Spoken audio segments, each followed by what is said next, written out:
Hello and welcome to this special segment in CNBC TV 18. The Indian infrastructure space has seen renewed interest from both domestic and foreign companies. One such company is AECOM, which is based in the United States. It has also participated in several mega projects in India. And we are now being joined by Michael Burke, who is the chairman and CEO of this company, who's here to talk to us about the future plans of AECOM in the Indian infrastructure space. Thank you so much for joining us, sir. You have had a very good FY16 in terms of revenues. I guess around 15% growth that we had seen in revenues.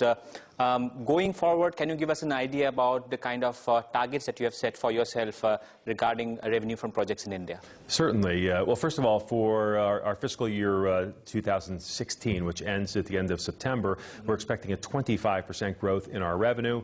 And then our fiscal year 2017, we're expecting a 30% growth in our revenue in India. So India has been very prosperous for us, and we see the growth in front of us even greater than the growth behind us due to the very strong focus of Prime Minister Modi's government to focus on infrastructure development. Where will this revenue growth be coming from? Can you, give us an idea about the kind of projects that you are doing here and from where you would be seeing most of these revenues coming from?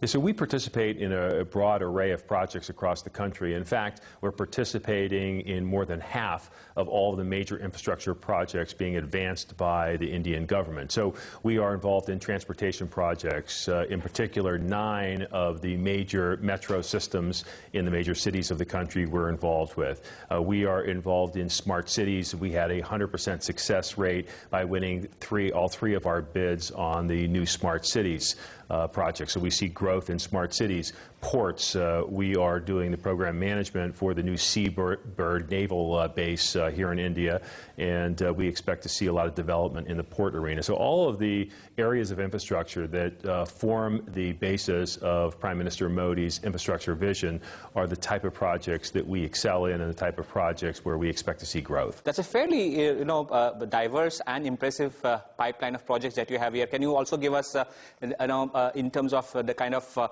amount that these projects involve, just to give us an idea about what kind of going forward, what kind of revenues you expect from these projects? Yeah, so the type of projects, we participate in all different aspects of it, from design to program management. But of all the projects we're involved in, they have a total capital budget of $60 billion. Now, of course, that's not our revenue, but the entire capital expenditure of these projects are in excess of $60 billion. That number is double what it was last year. Right.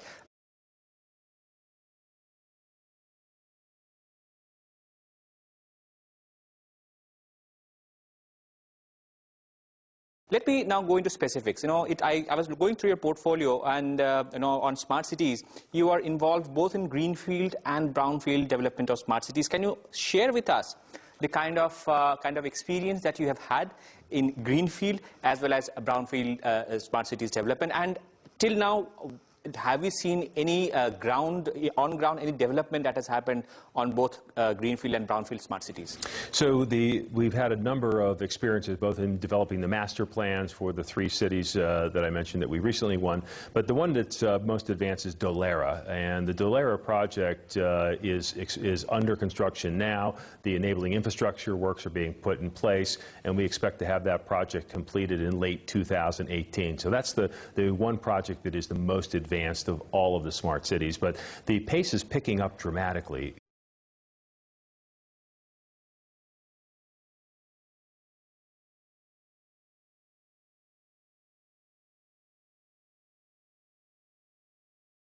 You heard the government announce another 27 cities that will participate in the Smart Cities program. We expect to bid on a large number of those. But that will be a totally different kind of experience, brownfield smart cities versus a greenfield smart city. Yes, it is. And our experience is valuable in both. We have done a broad array of work on greenfield development in new cities across Asia, in particular in China and Hong Kong new territories.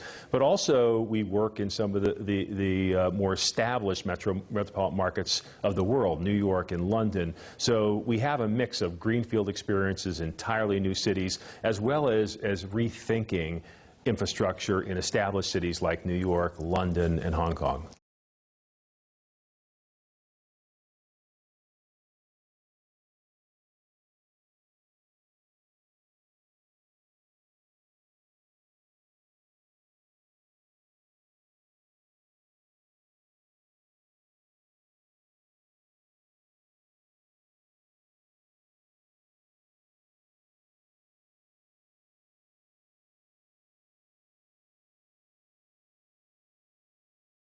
Right.